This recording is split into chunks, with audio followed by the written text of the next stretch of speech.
life hacks, leadership tips, stories, and fun. It's time for Two Guys on Stuff with Michael Edwards and Tom Tobin. They're executives, entrepreneurs, and great friends. And this is a conversation about values-based, purpose-driven leadership that can transform you, your organization, and the world. Now, let's hear what stuff the guys are talking about this week. Welcome to Two Guys on Stuff, a podcast about entrepreneurship, leadership, culture, and the real conversations behind building something that matters. I'm Michael Edwards, a culture warrior, people-first leader, and someone who believes that the heart of any great business is the people inside it. I'm joined by my co-host and good friend Tom Tobin. Tom brings real-world experience, sharp instincts, and the kind of straight talk that helps cut through the noise. We're back behind the mic, not just to talk, but to serve. We're here to support entrepreneurs, leaders, and builders of all kinds, helping them become better at the human side of growth, team building, self-leadership, culture, and communication. If you're serious about creating something lasting from the inside out, you're in the right place. This is Two Guys on Stuff. Let's get into it. Tom, it's been a couple of years since we've recorded an episode. It has been. So much for a sabbatical. I thought sabbaticals were we were off in the mountains somewhere, but sounds like we've both been pretty busy. It was one heck of a sabbatical. Yeah. You know, it's interesting. So I went through some stats, and our most popular episode is still the 5 leadership lessons from Ted Lasso. Of course. My favorite show ever. And the good news is there's a new episode of Ted Lasso coming up. So that's exciting stuff. Really? Yeah, we'll have to revisit that. And one other interesting stat, we've had thousands of downloads and listens, but I wanted to share, I should have had this handy. We are listened to in 42 countries. Really? Yes. Isn't that amazing? I wonder how many times our podcasts have been translated into other languages. That would be great to know. That I'd like to know. If you are taking this podcast and you are translating it into your primary language, please let us know that. I would find that very interesting. Yeah, that would be pretty cool. Yeah, definitely. Definitely. So how have you been, Michael? Wow. Catch us up. Yeah, so it's been a wild couple of years, right? I remember we took a sabbatical from the podcast. It's like November of 22 or something like that. Yeah. And lots have gone on since then. But I guess some of the biggest news is I've stepped away from the big corporate life and am in the process of launching the Edwards Advisory Group. Fantastic. Yeah, so very excited about that. Decided to take a walk on the entrepreneurial side. Yeah, you know what? I really feel like I can help more people do what I've done over the last 25 years. So pretty excited about it. We've got the website done and some of the marketing ready to go. And on October 1st, the Edwards Advisory Group is going to launch with our cool new website, edwardsadvisorygroup.us. Write that down. Yep. Tell them again. edwardsadvisorygroup.us. All right. Fantastic. And I've got to give you our elevator pitch. Absolutely. So our tagline is really cool. It's transforming work, empowering leaders, and harnessing AI. Awesome. And the 2 sentences is we help executives gain clarity, align priorities, and move with attention through strategy, people, and culture working as one. So basically what I hope to do, actually let me take a half step back. Over the last several months, when I've been kind of searching to what's next, I realized that I've got a great circle of super competent consultants, people who are doing what I want to do. Mm-hmm. And it's, I'd be speaking with somebody and they're like, I'm really looking for this. I'm like, I know that person, and be able to connect them. So it's pretty exciting to be able to make that happen on my own. Yeah, definitely. Well, I'll tell you, your help for me with the AI portion of it, I understood it to an extent, but I was not leveraging it. And we'll talk about me in a minute, but I have used it in incredible ways. I've been amazed. And it has been awesome the way that you've been able to translate that learning for me and be able to utilize AI in a way that I'm providing services for my customers in an even greater way and a lot faster. So I'm seeing results a lot faster it's a much more comprehensive, and I feel qualitatively beneficial to my consulting clients. So I'll talk about that in a minute. So I love that. what's Tom Tobin changed? 2.0 powered by AI. Exactly. What else has changed in your life? My gosh. Okay, so since we broadcast last, my oldest was probably already married.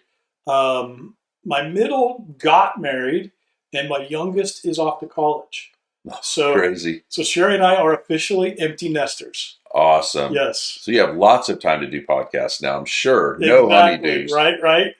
Well, miss the kiddos, but I'm having fun. That's awesome. How about you? What's new with you?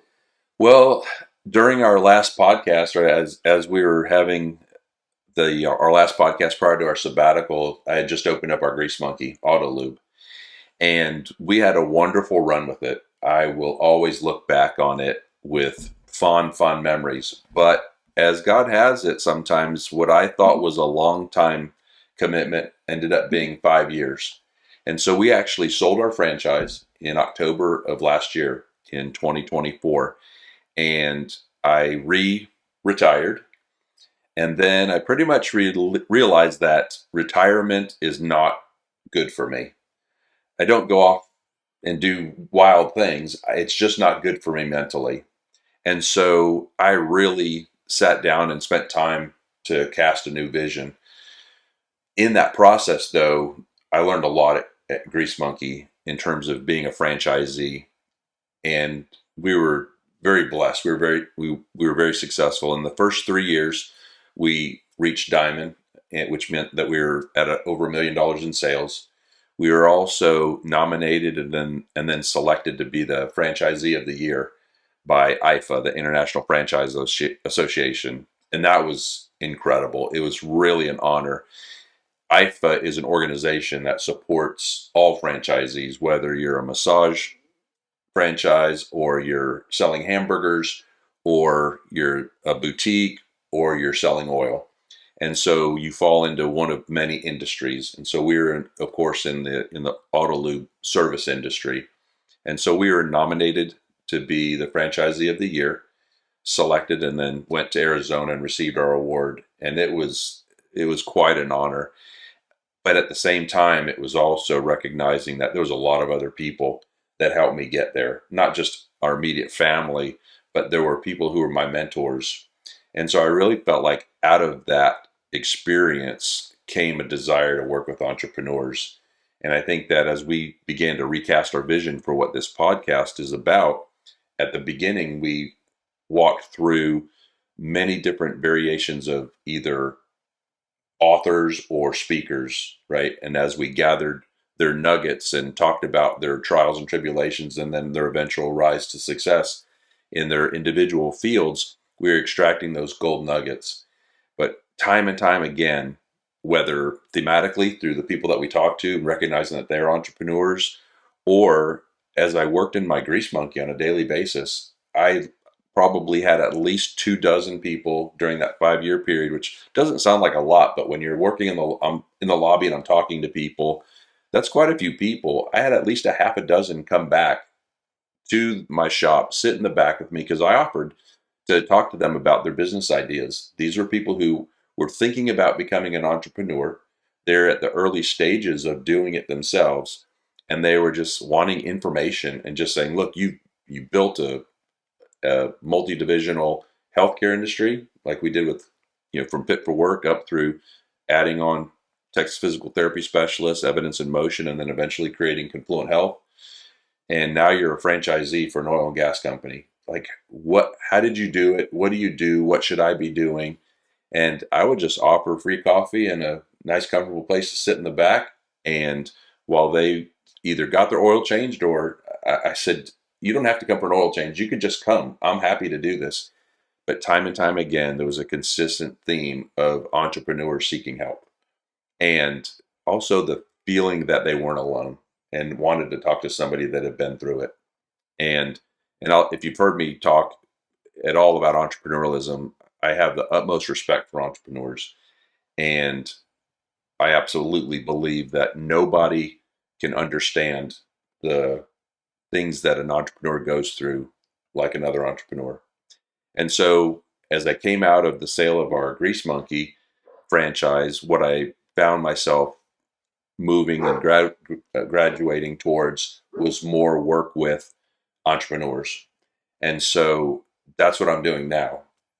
I'm working with a variety of entrepreneurs, people that own their own business, small business owners, and we're walking through that process together. And so that's where I'm at right now. And maybe in a bit, I'll give some specifics on what it is that we're doing. But my goal is to work with entrepreneurs. And so, like you, I've redeveloped my website. It won't be out in October 1st, but I'm recasting a vision for what that's going to look like, and redoing it. And then there'll be some variations of my entrepreneurial pursuits on that. But I'm loving working with small businesses right now. I have 4 different clients, but when we get to that point, I'll talk more about it. That's exciting. So yeah, There's a couple things that from your story it's kind of remarkable. One of them is you're a Texan and you still mispronounce oil. I don't get that. It's oil and gas. I don't understand what people's problem is. I've never heard someone say, "I'm here for an oil change." It's just rare. Even my wife makes fun of it, and she's got a thicker accent than I do. Right. The second thing is your winning the Franchisee of the Year award. It's a really quick period of time from the time you opened the doors to the time you won the award. Yeah, and we were doing it. Well, I'm proud of that moment. Hopefully in a humble way, because I want to recognize that people worked very hard to get us there. It wasn't just me, but I do want to take credit for some of the leadership that's involved. It didn't happen organically. It happened because we planned it and we built a culture around excellence. And we had a 5-star rating on Google for an oil change place. We literally would have people come in just saying, I came to get my oil change because I've never seen a 5-star review. And it wasn't just one. It was our average we had a 5-star location, and that was always amazing. I think the other part of it was that, including Sherry and the whole aspect of an oil change place and her wanting to put the boutique there, and the boutique was madly successful. Over 52% of our client population were females, and that's statistically about the average for the nation in terms of who's going to come in and get their oil changed. And so as part of our culture, we built a culture of respect for our female guests. We didn't mansplain things to them. I hate that term, but we didn't mansplain things to them.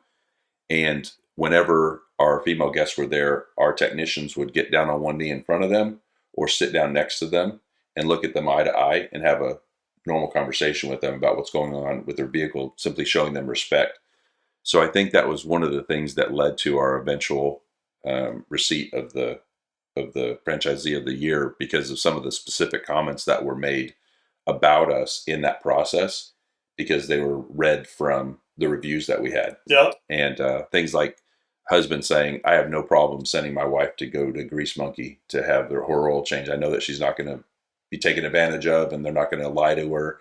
I would have dads bring their daughters over and just say, "I want you to go through the oil change process here, so when you go off to college, you know exactly how it's supposed to go." And so I always tell this, 18-year-old young lady, "Look, this is going to be like your boyfriend, okay? You don't lower the bar. So you set your bar high, and if they don't get over the bar, then you leave." There you go. The dads are always sitting in the background with their thumbs up. So, but we loved it. I appreciate you, saying that. But we were coming out of COVID. We opened in 21 finally, and within 3 years, we had hit some serious milestones, and we were blessed. It was great. Story. Yeah, it was great. And that's not the first time you developed a company with an amazing culture. So. There's a common theme about that. So, as you're watching this, and you may be a small business leader, you own your own business and you've got 3 people, the culture doesn't start when you get to 10. The culture starts with you. How do you conduct business? And then from there, then what do you do beyond that? Yeah. And so consistent in any business that I am part of, or any business that I consult with, small or large, the first thing I look at is their culture. What is it? Where do they want it to be? And if they have no interest in addressing cultural issues, I have the freedom to not work with them, because culture will eat strategy for breakfast. Right. Peter Drucker said that. And it is true day in and day out.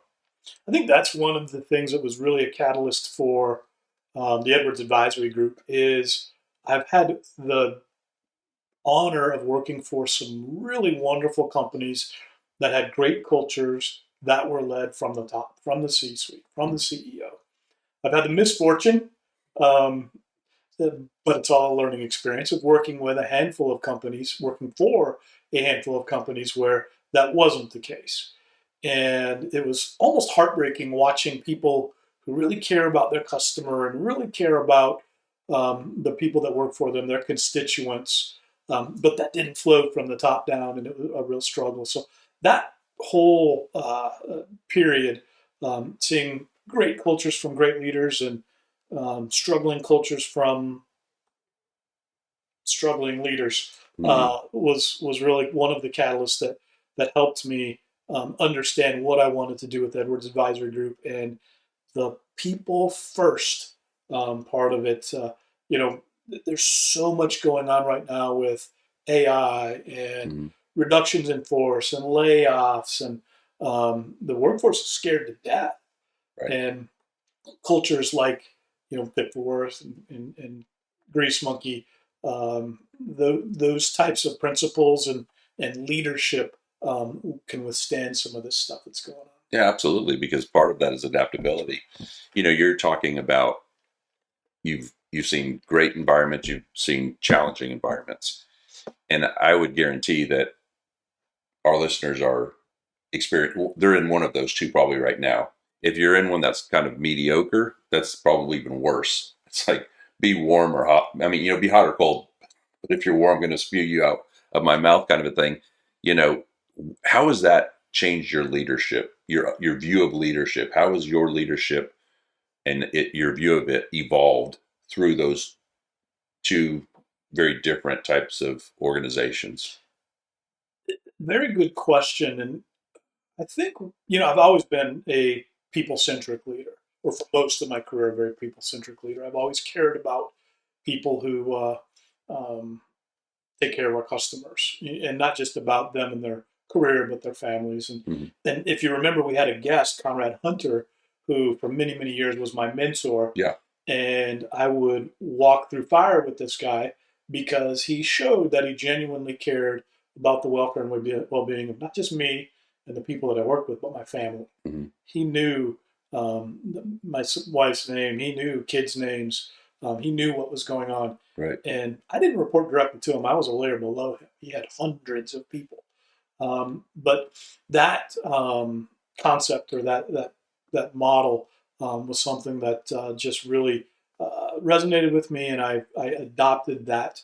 It's interesting. I adopted caring about people, but it's an active thing. It's really not something is. that just happens naturally. We tend to get into our own little microcosm, and we become very self-protected. Yeah, you have to actively work to take care of other people. Right. It's just not natural for us. And I think the answer to your question is what has evolved is after seeing some leaders who clearly did not care about the people who helped them build an organization, it just magnified my need to make sure that I took care of and cared about the people that work for me. Right. So it's I don't know if it's really an evolution, but it clearly magnified what I was doing and what I think is the right thing to do in leading a people-first, people-centric organization.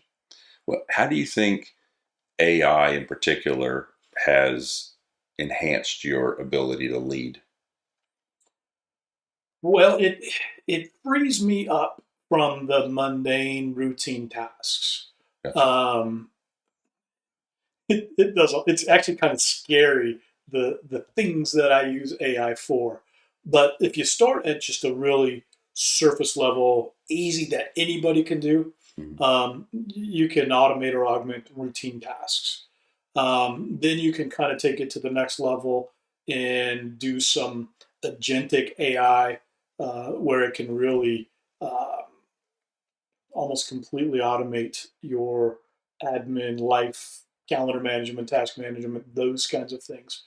But what's really interesting is I've created a really solid custom GPT and chat GPT that knows me pretty well. I've uploaded anything I've ever written, blog posts, articles, all that good stuff. I have given it specific parameters of how I want to converse with the tool, and then it has become a brainstorming partner. Mm-hmm. And I'll give you a really good example. And you can imagine, so ChatGPT has a really good voice feature where I'm having a conversation with ChatGPT, and it feels like a person, which could be dangerous. I don't know. But I've got a friend who has a business who's getting ready to launch a new product, and I'm working on a go-to-market strategy with him. So I talked about, verbally talked about the company, told it where to find some detailed information, and then I said, I need you to brainstorm ideas with me. And so it goes and does its little bit of research, takes a few minutes, and comes back, and it starts asking me questions, Mm-hmm. and I answer the questions, and then what do you think about this? And it'll respond, and what do you think about that? And it'll get to a point where I think it's got enough information, and I'll say, create this go-to-market strategy for me, and boom, it'll spit it all out. Mm-hmm. And then I'll make adjustments and send it back in, and it'll refine it and refine it and refine it, and then finally it looks like something that is just brilliant. Right. That'll work. Yeah. And you saw it. You got to see the it's output incredible. of it yesterday. Well, and that's the thing is that so in terms of the evolution of your leadership, AI has helped accelerate some of the tasks that allow you to do the higher level thinking. I think that's one of the things is people that in our roles or similar, especially or entrepreneurs in particular, is they think that it's going to take away their job when it actually frees them up to do their job, and takes out, like you said, the mundane tasks and the things that would normally take hours to do are done literally in minutes, because you're not going down and starting with a blank Word document and having to create a form, or you're not having to hire somebody to help you go through that process. Right. So I think that's one of the things that's amazing. And if for someone that's watching us, no, this isn't going to be an entire episode on AI, but it could be. But if you could have many, but if you're an entrepreneur, and we've recast our vision to be supportive of entrepreneurs, and that's what our goal is. If we don't talk about AI and how they can leverage it and not be afraid of it, right, we're doing a great disservice. And so, as we go forward, there are going to be opportunities in upcoming episodes to accelerate people's learning through AI. Yeah. They will never replace people, Nope. but they can replace specific tasks that people do sometimes. In particular, me accelerating the amount of time or freeing me up for time with my family, or freeing up time so that I can do the things that I do best. Yeah, you hit the nail on the head. AI does the things I don't want to do, allowing me to do the things I do want to do. Yeah. But I will say this, one of the things I've seen is companies not doing it right. And what I mean by that is not taking care of the people as we go through this AI evolution. Mm-hmm. And one of the things that I want to do with entrepreneurs, small to medium business, even enterprise companies, is show them how you can use AI to free up people's time, not to get rid of them, but to upskill them or reskill them and Mm-hmm. move them into a role that's more beneficial to the company. Right. Well, I've seen a number of different studies and reports that talk about 80% of the jobs that exist today didn't, 50, 75 years ago. Yeah. And I'm not just talking about farmers picking potatoes and now people are working on computers. I'm talking about significant shifts over time. And it amazes me. And I think this is just one of those things like that we're going through, just like we did with the Industrial Revolution. And so kind of pulling back to entrepreneurialism and the casting of our vision. Why are we doing this now? Aren't there enough voices talking about it? Why are we recasting our vision now and focusing on entrepreneurs? I think we bring a unique perspective and a wealth of experience. When you look at the things that you and I have done collectively, we've amassed some pretty significant experiences that can help others. And you and I are both servant leaders. We're both people of faith who have a strong desire to serve others. And so this is a perfect time to bring our unique perspective to the craziness of all of the things going on in the business world and with entrepreneurs. Right. One of the things with many entrepreneurs, and I don't want to cast dispersion or anything like that, but a lot of times there's a lot of egos involved, and you and I bring a real humble approach to leadership and helping other people. What are your thoughts? Wow. So I think I like our focus now on entrepreneurialism. And one of the things that Michael and I have talked about is, so what does that look like for you? You're watching this, we're re-kicking off. What can you expect from upcoming episodes? What does the next year look like for you? And I think number one is we want to walk people through the entrepreneurial process from the moment that they started thinking they wanted to do something to 30 years later, they've been successful and now they want to sell the business. Because all of that doesn't just happen.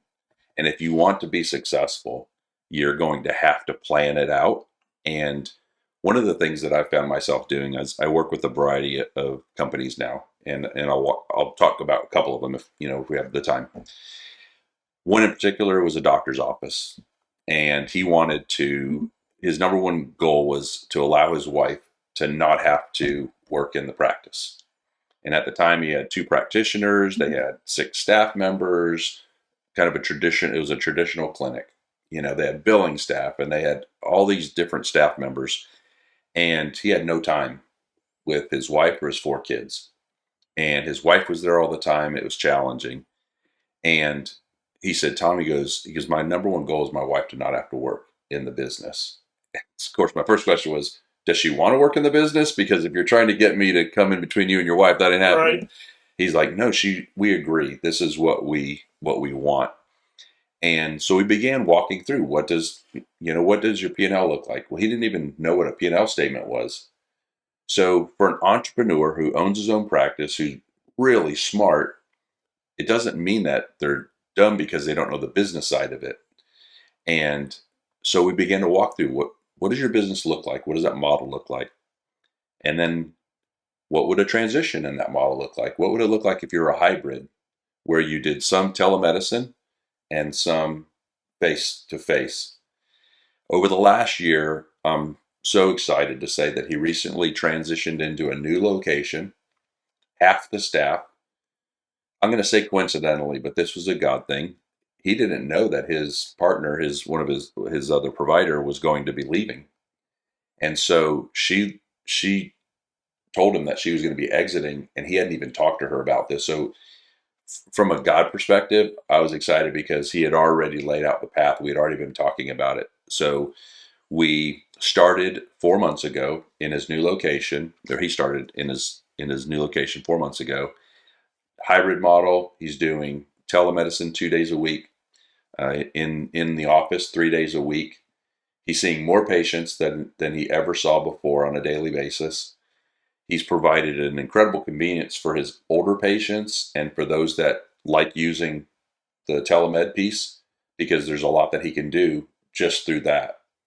And he's only got 3 staff members now that are helping him, and cut costs like crazy. And the number one thing is his wife doesn't have to work there anymore. Nice. And so that's an aspect of entrepreneurialism that I'm focused on. I think from a casting our vision standpoint, working with people from the very beginning so that they can have a plan for doing it right. One of our guests that we're going to have on is a consulting practice that works with people that are entrepreneurs. They want to sell hamburgers, or they just don't know what they want to sell. So they help identify what they're passionate about, help them get connected to franchisors, and it doesn't cost the franchisee anything. And so we'll have them on. So that's the beginning of the state process. We'll have people that we're working with, that maybe some of our clients that we're working with now, that might come on and say, we might talk about what was the challenge. And then the other end of it is I've been working with some people who want to sell their business. So what does that look like? And, we want to help them through the process. I've got another client that I met with, or potential client that I met with yesterday. He and his wife, they own an electrical company, and they have about 1.5 crews right now. They're wanting to grow. But as we're having this conversation, I was talking about their number one goal, and part of that was to have him back into the family. And so I started talking about what that looks like and what it was like for me and for my family in particular. My son, who said, Dad, we probably owe you an apology, but the whole time you were growing your healthcare practice, we used to harass you about not being present. Mm-hmm. And I never realized the burden that you had on your shoulders until I was working next to you in a bay. And I was sharing that story, and tears just started running down her eyes yesterday. And it's because she knew, like, I wasn't there with a clipboard to tell them how to run their business. I had been there, I had done it, and I was there to be what I've referred to as a fractional partner. I don't want equity. I've had a number of people offer me equity for consulting services, and I've told them very clearly, avoid giving up equity at all costs. You could pay me to help you, and then when you're done, then I'm fired and I'm happy because you're successful, and that's all I'm looking for. So I like that concept of a fractional partner. So we'll teach people about what does that look like for them, and then walk them through that process. And they may be coming in somewhere in the middle, and they just need help, and they're getting free content, and they can ask us questions, and we ask you to do that. We'll answer those questions, in our podcast. And so that's what my vision is in terms of what our podcast is going to do. What about yourself? I don't think I have anything to add. I think you hit the nail on the head. But as you were speaking through that, I was remembering a podcast I did a couple of months ago, and I can't remember the name of it, so please forgive me. But it was really about, entrepreneurs who are growing these businesses and, in real fast-paced lane. And one of the questions the host asked me was, what are your goals for the year? And I think he expected me to say, I'm going to triple last year's sales, and I'm going to do all this. And I said to him, I want to work with a handful of people who are doing interesting stuff that I like. And that was it. Yeah. I think he's like, that's not exactly what I was looking for. I know, no pizzazz. Yeah. But man, it fills my tank. Yeah. Right? But I think in short terms, the podcast is really about how we can help people in various stages of entrepreneurship, growing their business, building their business, preferably on the front end, helping them develop that culture. But I think, between the two of us, there's really not much we can't do or can't help. Right. Or at least if we can't do it, I'm sure we can identify resources. We have a network. I was thinking about what it might look like in the future too. If you're watching this and maybe you're a manager somewhere and you're feeling like, I've got this entrepreneur bend, but I don't know what I can do within my own organization. You can be an entrepreneur in your own organization. You can be a thought leader. You can come up with creative ideas to fix problems, because I guarantee you most leaders are hearing all about the problems and they're not getting any solutions from the people in their organization. So you have the opportunity to do that. If you're thinking about starting your own business, or you're in the middle of it and you're like the couple that I met with yesterday, and you want to be present in your family's life again, and you're frustrated and you're just like, I'm about to just say forget it and go back to work in the corporate world. And you could do that. We're not going to try and persuade you to do otherwise. But if you want to continue on in your entrepreneurial pursuit, beginning, middle, or towards the end, that's what we want to be here for. We want to be a solution for you. And I think that's the thing, is we're going to continue with giving away a nugget every week. And I even think that it would be interesting to see someone join us. Maybe one of our listeners has a problem and they're willing to be on camera. Oh yeah. And so when we do our podcast, we put you on camera with us and you share some of your challenges. And maybe we've already got a heads up on what some of them are, and then we talk through that live with you. And if you want to be that person, let us know that too. I think it'd be cool. I think it'd be really fun, and we'll work out all the technical stuff and make that happen. But I think it'd be really cool to be able to just do that. Yeah. I don't know. I'm starting Maybe to you can live stream it. Exactly. No, that's the thing. Live stream it, or You're on live with Michael and Tom. Go on site and video it. Yep. And work through some challenges for them. So really, we want this show to be about what's best for our guests, and that requires you participating in that. In the meantime, we've got decades of experience that we're going to pack into many, many episodes, because it's a lot between beginning and from 0 to 30 years. And so we hope that you enjoy it as we go along, and that you participate. Yeah, absolutely. I think that's pretty exciting stuff.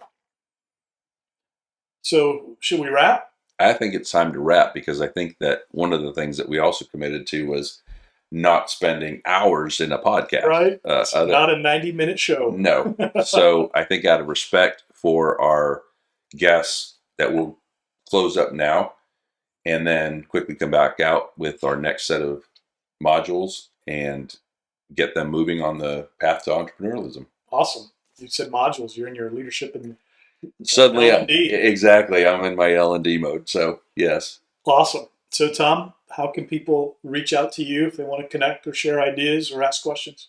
Yeah. So go email me at tom.tobinteam@gmail.com. That'll change in the future, and I'll update you on it. But it's tom.tobinteam, TOBINTEAM, @gmail.com if they want to reach out to me. And if they want to check out our website, tobinteam.com, they're welcome to. It's going through a massive overhaul right now.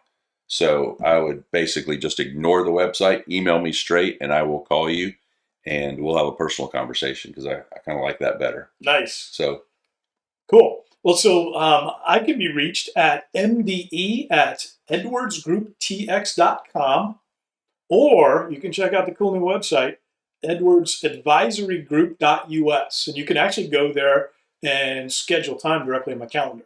Excellent. So you click on the Let's Talk button, find a time and date that works for you, and it will actually send you a link, and we can have a little video call. Sounds good. Yeah, pretty exciting. All right. Well, thank y'all for listening. This is Two Guys on Stuff, and we'll see you next week. Thanks for listening to Two Guys on Stuff. Tune in next week as Tom and Michael talk more about leadership stuff, life stuff, helpful stuff, and maybe even your stuff. Until then, keep your stories fun